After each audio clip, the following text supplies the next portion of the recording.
सभी भाइयों को राम राम। भाइयों को राम राम कर दो, बहनों को न करो तो बहनें नाराज हो जाती हैं, हमको काय नहीं किए। तो भाई बहनों को राम राम। मैं हूं बाबा रामदास, आप देख रहे हैं स्लो जिंदगी और बाबा की खरी खोटी। आज मेरे साथ अजीत राय जी जुड़ रहे हैं। आप पेशे से सिविल इंजीनियर हैं और जो हमारे देश में जो बहुत बड़े बड़े प्रोजेक्ट बनते हैं ना, उसमें आप प्रोजेक्ट मैनेजर, बिलिंग और इस सब में महारत आपको हासिल है। पिछले 20-25 साल से इसी फील्ड में काम कर रहे हैं। तो कुछ एक ऐसी शंकाएं होती हैं पब्लिक के दिमाग में, उस संबंध में मैंने आज अजीत राय जी को इनवाइट किया है चैनल पे। अजीत राय जी मूलतः देवरिया के रहने वाले हैं, रहते हैं फिलहाल दिल्ली नोएडा में, और बाइकर हैं, बाइकिंग के बहुत शौकीन हैं। इनके पास भी एक ठो 500 सीसी थंडरबर्ड रॉयल एनफील्ड है, उससे ये देश भर घूमते हैं। ये अभी पिछले साल 2 साल पहले गए थे नॉर्थ ईस्ट। कै दिन रहा हो नॉर्थ ईस्ट? नॉर्थ ईस्ट में कुल 5 अलग अलग टाइम पे ट्रिप लगाए थे और उस समय मेरे पास 150 सीसी की यूनिकॉर्न थी। हाँ, और पूरा नॉर्थ ईस्ट में यूनिकॉर्न पे ही घूमा है और 5 बार अलग अलग 10-10 दिन का ट्रिप लगवा हैं और फिर तब जाके अरे नॉर्थ उसमें तो ईस्ट पूरा भइल। भौजाई भी आपके साथ पीछे बैठी होती थी। एक ट्रिप में वो साथ में थी, नागालैंड, मणिपुर और त्रिपुरा के ट्रिप में वो हमारे साथ गई थी। अच्छा, और अभी जो साउथ गए थे आप? साउथ गए थे तो हम लोग 5 लोग गए थे, उसमें पत्नी नहीं थी। पत्नी का दोबारा हिम्मत नहीं हुआ जाने का। हाँ, अभी सीख रही हैं। खैर सर, अजीत राय जी, आज का विषय यह है कि पिछले 3-4 दिन पहले एक फोटो बहुत वायरल हुई जिसमें कोई भोपाल में कोई बाईपास बना है, भोपाल होशंगाबाद रोड का कोई बाईपास है। उस बाईपास का लगभग 30-40 फुट हिस्सा धंस गया। वो शायद रोड एलिवेटेड रहा होगा तभी धंस गया, और 30 फुट गहरा धंस गया। तो अब आपको तो पता है कि हमारे यहाँ तो छिद्रान्वेषण की बड़ी गौरवशाली परंपरा रही है, और 1 सेकंड में जो है भ्रष्ट घोषित कर दिया जाता है। तो हालांकि मैं आपसे पहले भी ये एक बार लखनऊ एक्सप्रेसवे का भी कुछ हिस्सा, जो साथ में जो सर्विस लेन होती है उसका कुछ हिस्सा धंस गया था, तो भी मैंने आपसे बात की थी। अच्छा, ये जो धंसा है भोपाल बाईपास का हिस्सा, क्या होता है? ये कैसे धंस जाती है सड़क? बताइए जरा दर्शकों को। अब इसके बारे में मुझे बहुत विस्तार से नहीं पता, लेकिन मुझे पता चला है कि वो सड़क 12 साल पहले बनी थी। हाँ, ये भी सच, ये और सच 12 है। साल के बाद, और अगर 12 साल बाद कोई सड़क धंस जाती है तो कम से कम बनाने वाले की गलती तो नहीं हो सकती। देखिए, जब हम मिट्टी भरते हैं तो लेयर बाय लेयर भरा जाता है। हर लेयर 200 mm यानी कि 8 इंच मोटी लेयर भरी जाती है। 8 इंच मोटी लेयर भरी जाती है, उसकी तराई होती है, उस पर रोलर चलता है। उसके बाद उसका टेस्ट होता है क्वालिटी प्रोसीजर के हिसाब से। फील्ड ड्राई डेंसिटी, एफडीडी कहते हैं। एफडीडी टेस्ट होता है, वो 97% जब तक नहीं आता है उस पर रोलर चलाया जाता है। जब 97% आ जाता है उसके बाद ही उस पर अगली लेयर डालने की परमिशन दी जाती है।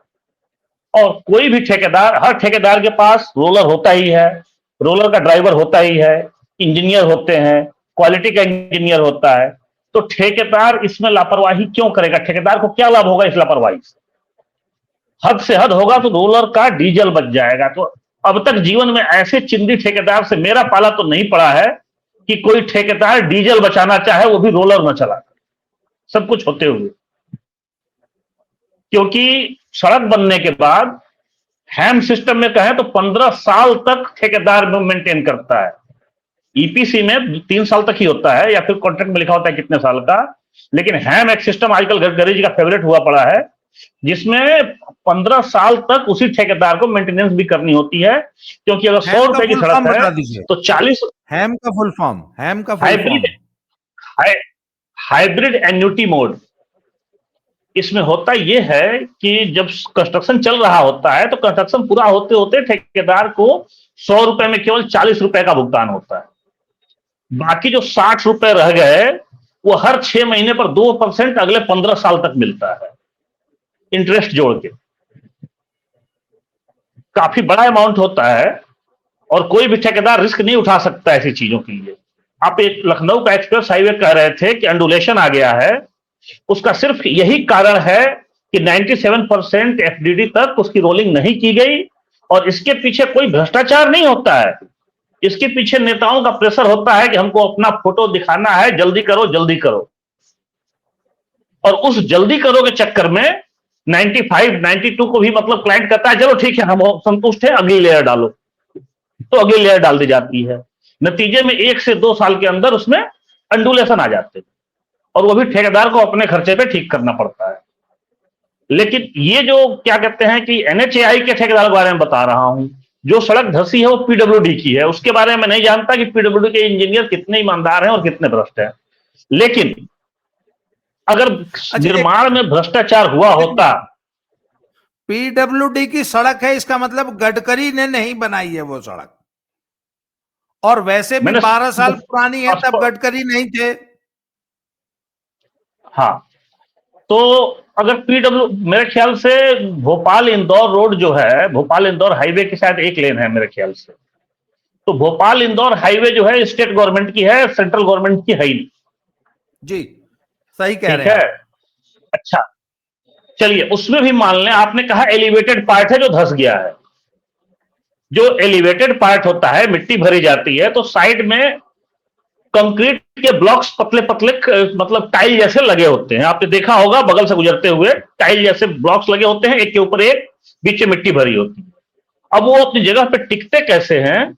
उसमें पट्टियां होती हैं, जो पट्टियां बिछाकर मिट्टी के अंदर सरिये से गाड़ दी जाती है, तो मिट्टी का वजन उनको संभाले रहता है। अब वो कैसे भी अपनी जगह से डिस्प्लेस हो गए हों, अब उनको डिस्प्लेस करना भी मजाक नहीं है, मेहनत लगेगा डिस्प्लेस करने। या फिर हो सकता है कि हाइड्रोलिक प्रेशर, बारिश हुई हो, पानी भरा हो और पानी को रिसने की जगह न मिली हो। एक्चुअली होता यह है कि जब ऐसी दीवारें बनती हैं तो जहां ज्वाइंट होते हैं वहां पे मोटा बालू या गिट्टी भर दिया जाता है, जिससे कि पानी रिसता है लेकिन मिट्टी को लेके नहीं रिसता है, बिना मिट्टी को लिए निकल जाता है बाहर।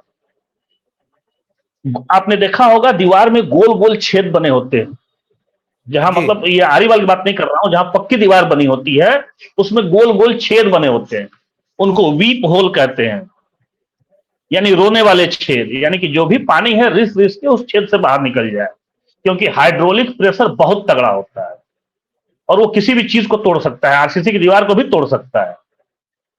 तो या तो हो सकता है वीप होल्स की सफाई ना हुई हो इस चक्कर में, और दूसरी बात कि भाई साहब हमारी जनता भी कम नहीं है। मान लीजिए एक पुल बना है, तो पुल पर ड्रेनेज स्पाउट्स होते हैं कि बारिश हो तो पानी फटाफट निकल जाए, लेकिन आप चिप्स खा के सड़क पर फेंकेंगे, गुटखा खा के पन्नी सड़क पर फेंकेंगे, खाना खा के पन्नी सड़क पर फेंकेंगे, वो पन्नी जाके स्पाउट पे बैठेगी, या पन्नी कहीं भी गिरी हुई हो, अगर बारिश होती है तो पानी बढ़ेगा, स्पाउट की तरफ स्लोप दिया जाता है, तो पानी के फ्लो के साथ वो पन्नी भी स्पाउट पे जाती है और जाके बंद कर देती है। मैंने सोशल मीडिया पर एक फोटो देखी थी जिसमें नीचे एक सड़क थी, ऊपर एक सड़क थी, और ऊपर वाली सड़क से झरने की तरफ पानी नीचे गिर रहा था, और उसमें गडकरी को और भाजपा सरकार को जी भर के गालियां दी गई थी, लेकिन उसका कारण सिर्फ एक है कि उसके स्पाउट चोक हो गए थे। अब गडकरी एक बंदा रखे कि हर बारिश के बाद जाए और चेक करे कि भैया हर स्पाउट में चिप्स के पैकेट तो नहीं फंसे हैं, कुछ किसी ने कोई कपड़ा तो नहीं फेंका है सड़क पे, कचरा तो नहीं फंसा है। मैं आपको आंखों देखी बता रहा हूं, एक बार बारिश में मैं नई दिल्ली स्टेशन के सामने पहाड़गंज साइड में फंसा हुआ था, तो एक पान वाले की छाता था, छाते के नीचे खड़ा था मैं, और सड़क पर घुटने भर पानी लगा हुआ था, कोई कार वाला भी नहीं निकल पा रहा था, इतनी पानी थी और बारिश खतरनाक हो रही थी। आधे घंटे बाद 2 एमसीडी कर्मचारी ही होंगे, लंबे लंबे सरिये हाथ में लेकर आए, उनको तो पता था ड्रेनेज स्पाउट कहां है, वो अंदाजे से चलते हुए गए और उस सरिया को बस ऐसे डाले और हुक से खींच लिए बाहर, तो इतना पॉलिथीन निकला, और वो पॉलिथीन निकलना था कि 10 मिनट के अंदर पूरी सड़क से पानी साफ। तो कई कारण हो सकते हैं उसके, लेकिन 12 साल बाद अगर मतलब क्या कहते हैं कि गिरी है, तो एक कारण और हो सकता है कि या तो हाइड्रोलॉजी सर्वे ठीक से ना हुआ हो जब वो सड़क बनी हो, तो पानी ने काट दिया हो, या हाइड्रोलॉजी सर्वे ठीक से हुआ हो लेकिन 12 साल में जमीन का मतलब उच्चा वचन बदल गया हो, जिसकी वजह से पानी का रास्ता बदला हो और पानी ने सड़क को काटा हो। ये बहुत कारण हो सकते हैं, लेकिन इसमें करप्शन एक कारण नहीं हो सकता। मैंने ये नहीं कह रहा कि मतलब करप्शन नहीं होता है, सब ईमानदार हैं, लेकिन करप्शन जो होता है वो काम लीगल होता है, उसके बाद पैसों की बात होती है। क्योंकि इंजीनियर को भी पता है कि किसी भी दिन इस सड़क में कोई समस्या आए तो गला उसी का पकड़ा जाना है। ठीक है, काम की क्वालिटी में न कोई ठेकेदार कोताही करता है और न कोई इंजीनियर कोताही करता है। बाकी भ्रष्टाचार जो भी होना है उसके बाद होता है। हाँ बाबा जी, मैं बताऊं आपको, ये प्रोडक्ट 100 रुपए का है और स्टैंडर्ड प्रोडक्ट है, सरकार इसको खरीद रही है, तो इस प्रोडक्ट की क्वालिटी नहीं गिराएगी, यही प्रोडक्ट खरीदेगी, पर 120 रुपए में खरीदेगी, 20 रुपया खा लेगी। हाँ जी, ये करप्शन है। हाँ ऐसा होता है। अब इसकी जगह घटिया माल खरीद ले, वो एक अलग। तो आप ये कहना चाहते हैं कि जब ये बड़े इंफ्रास्ट्रक्चर प्रोजेक्ट्स बनते हैं तो उसमें क्वालिटी में कंप्रोमाइज नहीं होता है, कोई आप ये कहना चाहते हैं? ठेकेदार, मतलब ठेकेदार के जो अपने क्वालिटी की टीम होती है वो क्लाइंट की क्वालिटी टीम से ज्यादा सख्त होती है, आप माने या ना माने। मैंने तो ऐसी कंपनियां देखी हैं जहां जैसे एक प्रोजेक्ट बन रहा है, उस प्रोजेक्ट का एक हेड होगा जो सब चीज को कंट्रोल करेगा, हर चीज उसी की जिम्मेदारी है। वो सारे डिपार्टमेंट अलग अलग होंगे, ये बिलिंग प्लानिंग है, एक्सक्यूशन है, ये स्ट्रक्चर है, ये हाईवे है, ये क्वालिटी है, ये स्टोर है, सबका एक हेड बैठा हुआ है। मैंने ऐसी कंपनियां देखी हैं जहां प्रोजेक्ट हेड हर चीज का हेड है लेकिन सेफ्टी और क्वालिटी का हेड वो नहीं है। मतलब सेफ्टी और क्वालिटी वाले को एक गाड़ी भी चाहिए तो उसकी गाड़ी कहां जा रही है, उसको गाड़ी मिली नहीं मिली, ये भी प्रोजेक्ट हेड की जिम्मेदारी नहीं है। उन प्रोजेक्ट मतलब क्वालिटी हेड और सेफ्टी हेड जो है हेड ऑफिस में बैठे किसी बंदे को रिपोर्ट करते हैं। वो जहां पे काम सेफ्टी वाले ने कहा कि रुकेगा, प्रोजेक्ट हेड नहीं कह सकता कि काम होगा, तुम काम क्यों रोक रहे हो, सेफ्टी वाले से नहीं पूछ सकता प्रोजेक्ट हेड। मतलब ऐसी कंपनियां भी देखी है मैंने भारत में। हालांकि अधिकांश कंपनियों में मतलब इंचार्ज वही होता है, जो प्रोजेक्ट होता है वही क्वालिटी और उसके ऊपर भी होता है, लेकिन वो कभी नहीं कहता कि तुम क्वालिटी से समझौता कर लो क्योंकि मेरा काम गड़बड़ हो रहा है। ये जो डेंसिटी से समझौता छोटी चीजें होती है ना, ये हमेशा क्लाइंट के प्रेशर से होती है कि भैया जल्दी करो, प्रेशर से ऊपर से प्रेशर आ रहा है, इस तारीख को नेताजी आ रहे हैं उद्घाटन करने, ये काम हो जाना चाहिए। ऐसी चीजें होती है। अच्छा, एक और मैं आपको घटना याद दिलाता हूं, वो भी पिछले एक महीना पहले की बात है। सोशल मीडिया पे अचानक लिखे जाने लगा, अरे अटल टनल से पानी चू रहा है, देखिए भ्रष्टाचार, भ्रष्टाचार की भेंट चढ़ गई अटल टनल। तो उस पे एक आपके ही जैसे भले आदमी ने एक कमेंट लिखा कि भैया वो वीपिंग होल्स होते हैं, वो ऐसे डिजाइन की गई है कि ऊपर से आया हुआ पानी, जैसे कि आपने बताया वीपिंग होल्स जिनको बोला जाता है, हाइड्रोलॉजिकल प्रेशर को रिलीज करने के लिए टनल ऐसे बनाई गई है कि पानी चू जाए।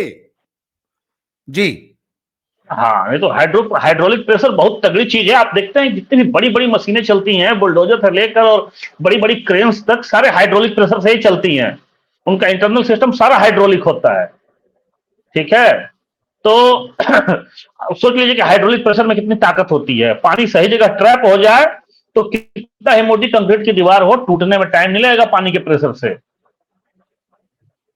डैम इतने मोटे मोटे बनाए जाते हैं, क्यों बनाए जाते हैं? हाइड्रोलिक प्रेशर को रोकने के लिए। ऊपर कम प्रेशर होता है, ज्यादा प्रेशर होता है, इसलिए डैम ऊपर पतले होते हैं, नीचे फैलते जाते हैं। एक तरफ सीधा होता है, एक तरफ टेढ़ा होता है। अच्छा, एक चीज और बताइए मुझे, आपने बताया कि जो सड़क ऊंची नीची हो जाती है, बैठ जाती है, जैसा कि लखनऊ आगरा एक्सप्रेसवे पे, जो कि अखिलेश जी ने बनवाया था, और खैर अखिलेश जी ही उसकी वो उसके सड़क के उठने बैठने, अच्छा ऊपर की लेयर में गड्ढे हो जाना। अभी आप जाएंगे सर तो लखनऊ एक्सप्रेसवे पर ऊपर की लेयर में 50 किलोमीटर तक बड़े बड़े वो हैं पॉट होल्स। वो क्यों होते हैं? सर ऊपर की लेयर जो हो वो पॉट होल्स की जिम्मेदार भी वही है, मिट्टी। देखिए सर, मिट्टी हल्का सा भी अगर बैठी तो ऊपर की लेयर भी साथ में बैठेगी। तो ये सड़क दो तरह की होती है, एक होती है फ्लेक्सिबल पेवमेंट, एक होती है रिजिड पेवमेंट। रिजिड पेवमेंट जो होती है आरसीसी की होती है, उसमें नीचे की लेयर थोड़ी बहुत बैठती है तो उसको कंक्रीट मेकअप कर लेती है। कंक्रीट कहती है कोई बात नहीं, तू बैठ गई, हम देख लेंगे, ठीक है। तो कंक्रीट की सड़क जो होगी उसका सरफेस कभी अप डाउन नहीं होगा, लेकिन कंक्रीट की सड़क एक तो महंगी पड़ती है, ऊपर से उसका मेंटेनेंस बहुत ज्यादा होता है, वाइब्रेशन बर्दाश्त नहीं कर पाती है, वो घिसाव बर्दाश्त नहीं कर पाती है, उसके ऊपर एक ब्लैक टॉप डालना पड़ता है, टायरों को बहुत ज्यादा घिसाती है वो, ठीक है। लेकिन कंक्रीट सरफेस कभी अंडुलेशन नहीं आए, क्योंकि नीचे की मिट्टी अगर हल्की फुल्की बैठ भी गई तो उसको कोई मतलब नहीं है। इसलिए कंक्रीट की सड़क रिजिड पेवमेंट वही अधिकांश वहां बनाते हैं जहां मिट्टी में पानी ज्यादा हो, वाटर लॉक्ड एरियाज हो, तो वहां पे रिजिड सरफेस बना देते हैं कि चलो थोड़ा बहुत अंडुलेशन तो आएगा ही, इसलिए रिजिड सरफेस को देख लेगा। लेकिन जहां फ्लेक्सिबल पेवमेंट होता है, जो नॉर्मल काली सड़क होती है, वहां पे अगर मिट्टी जरा भी बैठी तो वहां पे बैठ गया। अच्छा, सड़क में एक तो स्लोप देते हैं हम, मतलब क्या कहते हैं कि दिल्ली से बंबई जा रहे हैं, दिल्ली की हाइट ज्यादा है, बंबई की हाइट कम है, तो सड़क स्लोप देकर दिल्ली से बंबई को मिलाना होगा, ये लॉन्गिट्यूडनल स्लोप होता है।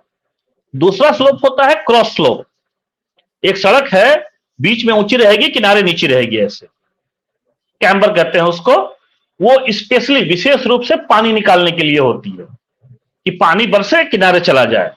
किनारे रोड शोल्डर कच्चा होता है, गड्ढे होते हैं, नाला, शहरों में नाला, शहरी एरिया में नाला बना दिया जाता है, मतलब पानी काली सड़क पर नहीं रुकना चाहिए।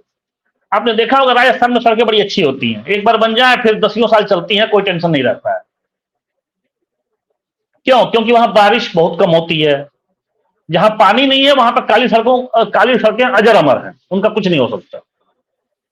पानी उसको मिलते ही, मतलब देखे होंगे आप अपने यहाँ, मतलब गाजीपुर गए होंगे तो आप अच्छी खासी सड़क जा रहे हैं, पीडब्ल्यूडी की सड़क पकड़ के, अचानक रास्ते में कस्बा आया, कस्बे में पूरी सड़क टूटी हुई, कस्बा आपने पार किया, सड़क फिर अच्छी हो गई।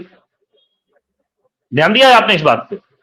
कस्बे जी में क्यों जी। सड़क टूट जाती है? क्या स्पेशल लोड आ जाता है कस्बे में? नहीं, कस्बे में दोनों तरफ दुकान बनाते हैं और दुकान का स्लोप सड़क की तरफ होता है। अब हाथ धोएंगे नहाएंगे तो भी पानी सड़क पर आएगा, बारिश का पानी तो सड़क पे आना ही आना है, कोई नाला नहीं है। अब वहां पे पानी आके रुका, पानी ने काली सड़क को उखाड़ दिया। तो हम हाईवे की बात कर रहे थे, वो तो कस्बे की छोड़िए। तो हाईवे में कैम्बर बना हुआ है, अब नीचे का मिट्टी हल्का सा भी मतलब अप डाउन हुआ तो कैम्बर खराब हो गया। कैम्बर खराब हुआ तो ऊपर ऊपर मतलब क्या कहते हैं, पानी हल्का सा रुकेगा कहीं ना कहीं। अब वो हल्का सा पानी रुका हुआ है, आपकी गाड़ी के उसके ऊपर से गुजरी, एक उसमें से एक पत्थर उखड़ गया, एक पत्थर उखड़ा, फिर दो पत्थर उखड़ेगा, फिर चार पत्थर उखड़ेंगे, फिर पॉट होल बनेगा। हाँ, सड़क के खराब होने का यही तरीका होता है। इसीलिए बरसातों में मतलब अचानक अच्छी खासी सड़क पता लगा बरसात में टूट गई। हम्म मतलब सड़क का कैम्बर बहुत इंपॉर्टेंट है, और मिट्टी की एफडीडी, फील्ड ड्राई डेंसिटी जो होता है, वो बहुत महत्वपूर्ण है। ठीक है, ये दो चीजें जो हैं बहुत महत्वपूर्ण है, एक बिगड़ेगा तो दूसरा अपने आप बिगड़ेगा। और ध्यान दीजिएगा कि गांव में जो मतलब छोटी मोटी सड़कें बनती हैं तो आप सीधे क्या कहते हैं, डामर मिक्स करते हैं, बिछा देते हैं, रोलर चला देते हैं, वहां पे कोई कैम्बर की सोचता भी नहीं। लेकिन गडकरी जी के हाईवे में एक तो मतलब पेवर लगना चाहिए, उसके बाद पेवर में सेंसर लगे होने चाहिए कि तू सा भी स्लोप गड़बड़ ना हो। सेंसर वाले पेवर ही अलाउड है वहां पे। और सड़क बनने के बाद एक और टेस्ट होता है, नाम भूल रहा हूं, वो फट्टे जैसा होता है, उसको मतलब बिछे हुए सड़क पर घसीटते हैं उसको, कि उसके बीच में कहीं गैप तो नहीं दिख रहा है, वो उसका मतलब प्रॉपर कैम्बर चेक करते हैं। तो क्वालिटी के इतने स्टेप्स हैं, और ठेकेदार कभी किसी चीज को स्किप नहीं करता, क्योंकि उसका नुकसान, मतलब क्वालिटी करने में ठेकेदार का कोई दिक्कत नहीं है, ठेकेदार को कोई नुकसान नहीं है। आप बताइए कि कॉन्ट्रैक्ट के हिसाब से सारी मशीनें आपको ले आके साइट पर रखनी है। एफडीडी करने वाली जो मशीन होती है वो छोटी सी पोर्टेबल होती है, बंदा लेके चलता है। तो एफडीडी की मशीन आपके पास है, एफडीडी करने वाला इंजीनियर आपके पास है, उसको आप रेगुलर तनख्वाह दे ही रहे हो। वो उस इंजीनियर के पास एक गाड़ी है जिससे वो रोज घूम रहा है। अगर वो टेस्ट न करे तो भी वो गाड़ी थोड़ी छोड़ देगा, गाड़ी तो लेके घूमेगा ही, वो सड़क पर चलेगा ही। सिर्फ इतना सा कार्बाइड लगता है उसमें, जो फल पकाने वाला कैल्शियम कार्बाइड होता है ना, वो भी उस मशीन में पड़ता है, वो कंज्यूमेबल है। तो क्या इतना सा कार्बाइड बचाने के लिए ठेकेदार कहेगा कि नहीं भाई एफडीडी मत करो, हमारा कार्बाइड बच जाएगा? कार्बाइड मार्केट में 200-300 रुपए किलो होगा, और एक टेस्ट में 100 ग्राम हार्डली लगता है, 20 रुपए का कार्बाइड। तो क्या ठेकेदार वो बचाएगा? नहीं, कभी नहीं। ठेकेदार जो होता है वो कहता है भैया सब क्वालिटी बढ़िया से टेस्ट करो, लेकिन अब थोड़ा सा कम आ गया, परसेंटेज कम आ गया, तो उसको वो रिकॉर्ड करता है अपने बुक में। अच्छा, ये टेस्ट जो होते हैं ना, उसमें एक सर्टेन परसेंट होता है कि इतने परसेंट क्लाइंट की उपस्थिति में करना है, इतना परसेंट क्लाइंट के इंजीनियर की उपस्थिति में करना है। 5 या 10 या 15% ऐसा होता है। शायद 1% एनएचआई का इंजीनियर रहेगा तभी करना है, और 5 या 10% एनएचआई का मतलब क्या कहते हैं, एक इंजीनियरिंग एजेंसी हायर करती है एनएचआई, जो काम का देख रेख करती है, वो प्रेजेंट हो तो करना होता है। बाकी 90% टेस्ट ठेकेदार की अपने ऊपर रहता है, वो टेस्ट करता है, अपना कॉपी मेंटेन करता है और साइन करता है। मतलब गडकरी जी कह रहे हैं हमको हमारा तुम पर पूरा भरोसा है, क्योंकि उनको भी पता है कि बचाया कुछ होने वाला नहीं है, और 40 रुपए दिए हैं, 60 रुपए तो ये भी हमारी मुट्ठी में है, जब मर्जी तब गला दबा देंगे। तो फिर ठेकेदार मतलब इतना रिस्क क्यों लेगा? 15 साल तक उसको वो सड़क चलानी है, तो क्यों करेगा? उसके पास कोई कारण ही नहीं है। अच्छा एक चीज बताइए, अब दो पुलों पे चलते हैं। अभी पीछे खबरें आई थी कि 10, 12, 14 पुल जो है बिहार में गिर गया, ये क्या है? इसी को करप्शन कहते हैं। अच्छा, ये वो करप्शन है। क्यों गिरे? आरसीसी जो है, आरसीसी फेल हो गई तो ये प्योर करप्शन है और कुछ नहीं। और मैं इधर बात बताऊं, आरसीसी फेल होने का 90% कारण क्या होता है? लापरवाही होती है करप्शन के बजाय। ठीक है, करप्शन तो होता ही है आरसीसी में, भाई पुल गिरे तो उसका करप्शन के सिवा और कोई दोष नहीं है। उसके अलावा लापरवाही ये है कि देखिए सरकारी कामों में चोरी हमेशा से होती आई है, फिर भी सरकारी भवन इतने लंबे समय तक टिक जाते हैं चोरी होने के बावजूद। सरिया चोरी होता था, सीमेंट चोरी होता था, बहुत कुछ चोरी होता था, फिर भी टिके रहते थे। क्यों? प्रोसेस, ड्यू प्रोसेस फॉलो होता था। अब उसमें लापरवाही हो जाती है। आपको पता है कंक्रीट अगर आपने कर दी, 24 घंटे के बाद उसकी क्यूरिंग करनी होती है, और अगले 7 दिन तक उसकी सरफेस सूखनी नहीं चाहिए। एक बार सरफेस तराई सूख जिसको गया, फिर आप कितना भी पानी। देहात में तराई हाँ, बोलते हैं हम लोग, तराई। हाँ, एक बार आप उसका सरफेस सूख गया, उसके पोर्स में हवा घुस गई, तो कितना भी पानी मारते रहिए वो पानी अब अंदर नहीं जाएगा। ठीक है, कॉलम हुआ, उस पर चट्टी बोरा लपेट के उसकी तराई करनी होती है। तो बेशक वो सीमेंट आधा ही डाल रहा है सरकारी ठेकेदार, लेकिन चूंकि स्पेसिफिकेशन में लिखा है कि बोरी लपेट के तराई करनी है, तो वो बोरी लपेट के तराई करेगा 7 दिन। इसलिए वो तराई जो होती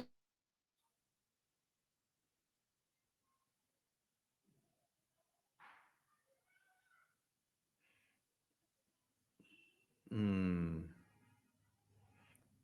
अजीत सर का संपर्क हमसे टूट गया है, और ये हमारे ही नेटवर्क की गड़बड़ी है। हम लोग, मैं अजीत जी को नहीं सुन पा रहा हूं। तो तराई अगर प्रॉपर हुई है, तो अगर सीमेंट कम भी होगा तो भी काम चल जाएगा, आप ये कहना चाहते हैं? तो देखिए, अगर अजीत जी दोबारा हमसे जुड़ पाते हैं तो ठीक है, बातचीत को कंटिन्यू करेंगे, नहीं तो काफी हद तक हमारी बातचीत हो चुकी है, बातचीत को समाप्त कर देंगे। थोड़ी देर और इंतजार कर लेते हैं।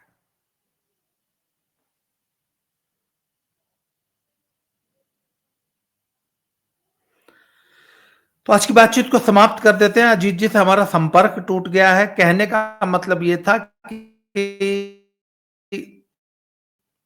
जो भोपाल वाला बाईपास कोलैप्स हुआ है, एक तो वो गडकरी जी का बनाया हुआ नहीं है, वो पीडब्ल्यूडी की सड़क है, वो स्टेट हाईवे थी, और जुड़ गए हैं अजीत सर। हाँ जी सर, किसी का फोन आ गया था।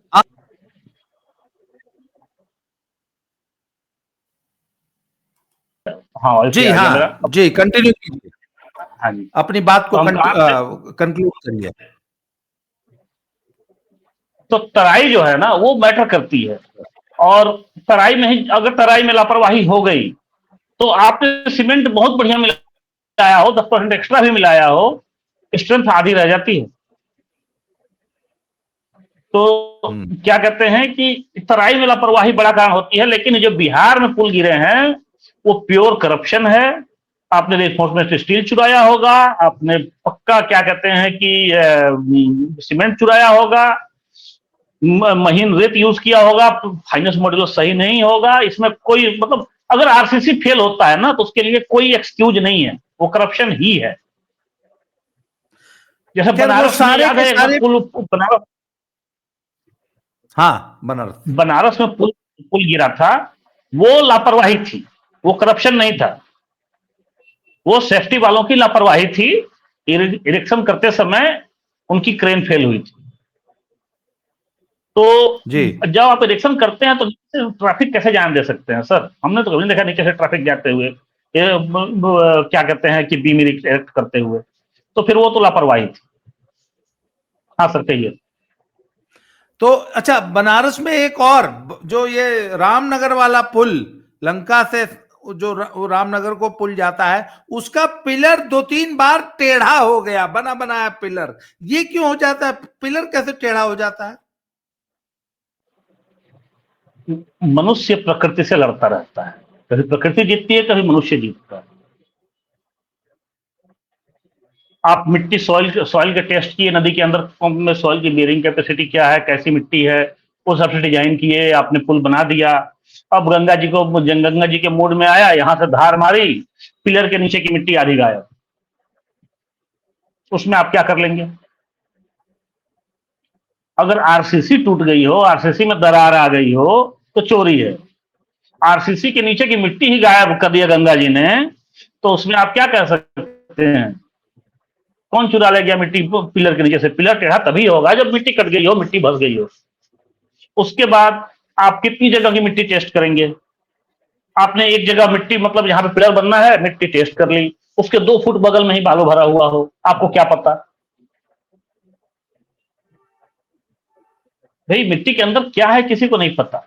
आप मतलब मान के चलते हैं कि हमने टेस्ट किया है तो आसपास 2-4-10 फुट तक वैसा ही माल होगा, ठीक है? और वैसा होने के बाद भी अब गंगा जी हैं, कुछ भी कर सकती हैं।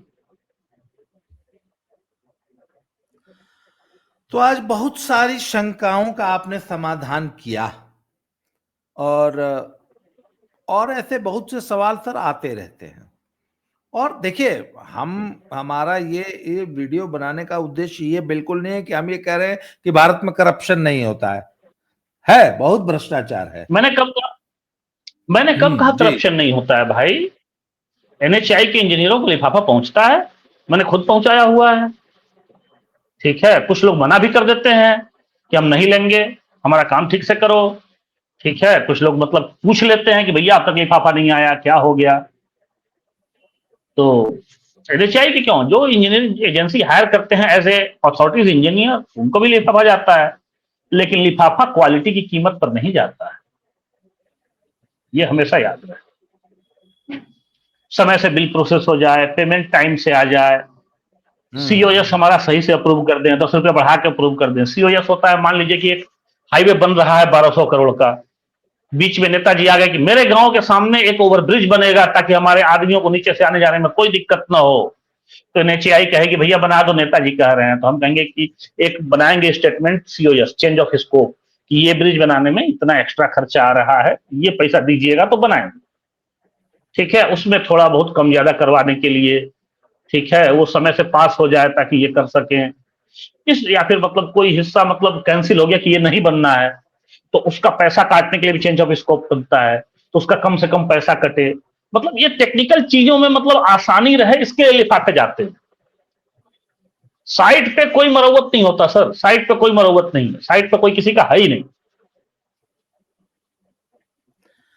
अच्छा, तो सर आज आपने बहुत सारी शंकाओं का समाधान कर दिया। मैं आपसे रेगुलर बात करना चाहूंगा, बल्कि दर्शकों में बताऊं, आज ही मैं इस वीडियो को बनाने से पहले अजीत भाई से ये बात कर रहा था कि आप इतने ज्ञानी ध्यानी आदमी हैं और इतना अनुभव है, और आपको मैं अजीत भाई का एक और गुण बता दूं, ये एक नंबर के खवैया हैं और बनवैया हैं, खाने और बनाने और खिलाने के शौकीन है। तो भैया आप तो सर्वगुण संपन्न है। आजकल की लड़कियां उतनी गुणी नहीं होती जितने गुणी आप है। तो मैं तो आपको बार बार कह रहा हूं कि भैया आप एक तो चैनल बनाइए जिससे आपके ज्ञान का लाभ दर्शकों को मिले। आपने समय दिया, इसके लिए बहुत बहुत आभार, धन्यवाद। मैं दर्शकों से की तरफ से आपसे कहता हूं आप दोबारा आइए चैनल पे, ऐसी बड़ी मजेदार बातें होंगी। आज के लिए इतना ही, बहुत बहुत धन्यवाद, थैंक यू वेरी मच। जय श्री राम, हर हर महादेव। जय जय श्री राम, हर हर महादेव।